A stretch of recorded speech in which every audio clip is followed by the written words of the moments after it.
You're with Leo Santa Cruz, who'll be taking on Carlampton on January 28th at the MGM Grand in Las Vegas. Now, Leo, talk to us about suffering your first pro loss. You've been a professional for 10 years, prize fighter. What went through your mind when they announced the winner for Carlampton? I was, disappointed. I was sad, I was disappointed. I couldn't believe it, but I was more disappointed because I felt I let the fans down. I felt them down, and that I could have done better.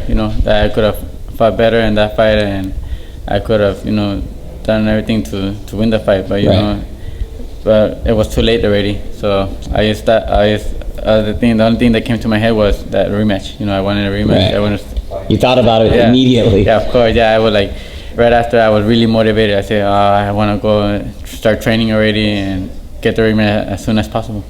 Now, your father was ill. He missed the first 5 weeks of training. How difficult was that for you? Because you're used to having your father in your corner, yelling at you, giving you instructions, correcting your mistakes. How difficult was it not to have your father in your training camp? It was very difficult, because like you said, I was used to my dad always being there with me, even since the amateurs, since I started training. My dad was always there telling me to put my hands up, or he'll come close to me and he'll slap me. He said, yo, you dropping your hand. Or he said, you have to, during the 3 minutes of the round, you have to throw punches. He's always screaming at me, pushing me, motivating me. And for him not to be here, that camp, it was something I missed. I missed my dad pushing us, telling us what to do, and it wasn't the same. I wasn't training as hard. My brother told me that, we have to train hard and everything, and I did that, but it wasn't the same without my dad, because my dad used to push us and get mad at us, and that he got that extra out of me. He got that extra out of me and made me work harder.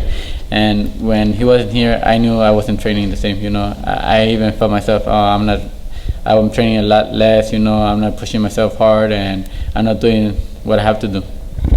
Now, with your father back in camp, do you feel that you'll have all the right key elements to recapture the WBA featherweight title, taking it back from the man who took it from you, Carlampton? Of course, yeah. My dad, my dad is a smart person. My guy, he knows how to fight every fighter. He watches other tapes, he studies them really good, and he says, if you fight him this way, you beat him for sure.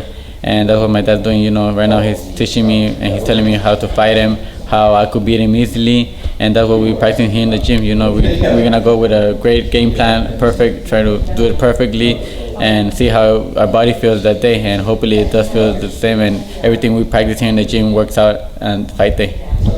What went wrong in the very first fight, and what can you do to correct those mistakes? I think what we did wrong in the first fight, I didn't push myself as hard. I just came and I trained. I did what I thought was enough, and then I just didn't train as hard.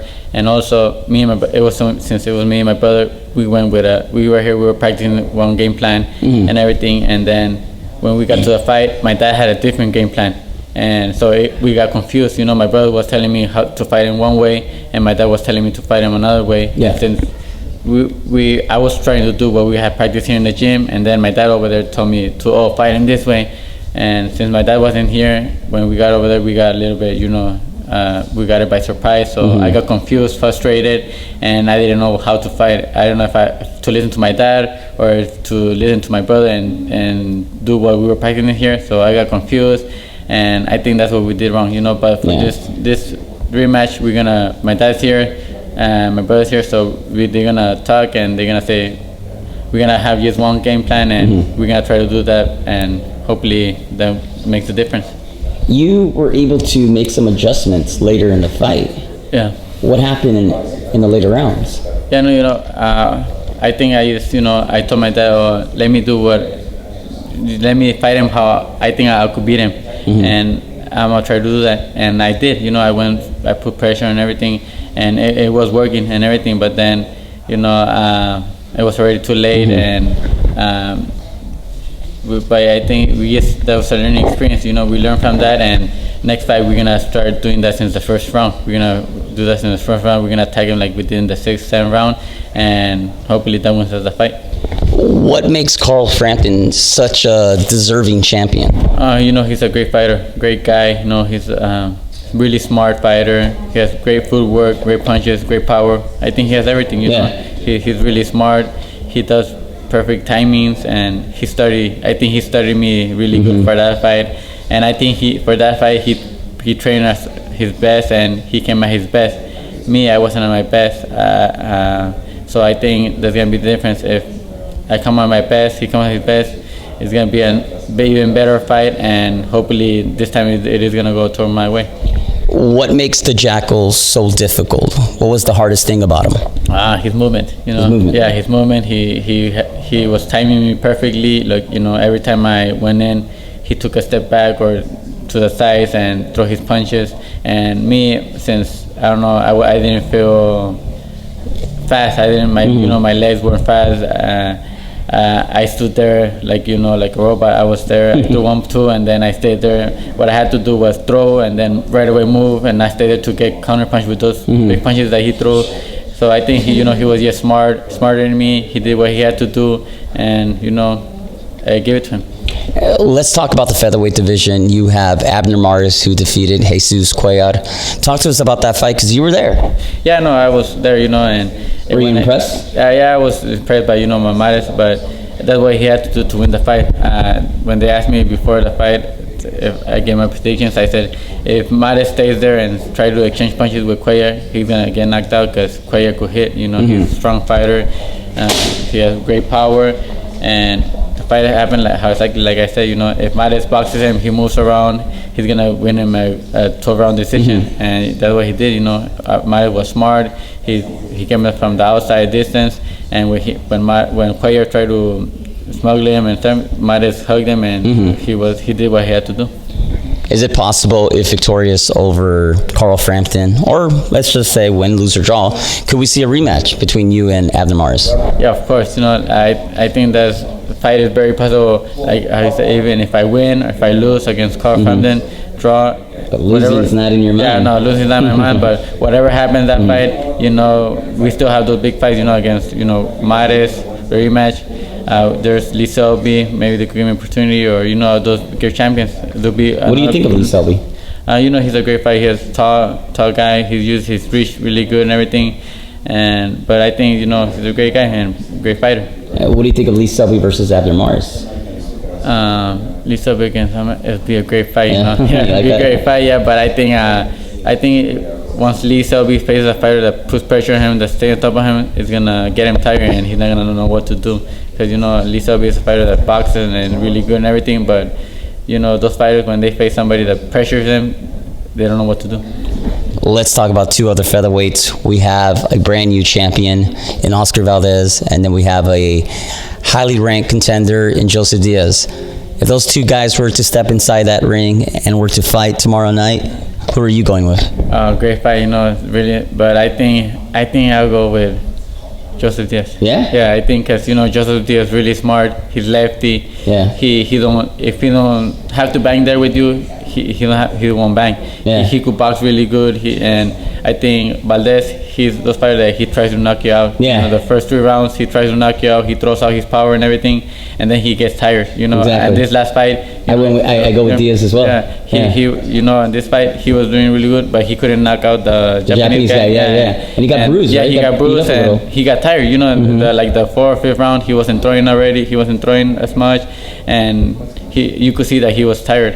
And so I think that a fighter who's smart and doesn't stay there for those big punches is gonna outbox him, and then just let him get tired, and that's Diaz. Diaz is gonna be cutting from the outside, counter punching me.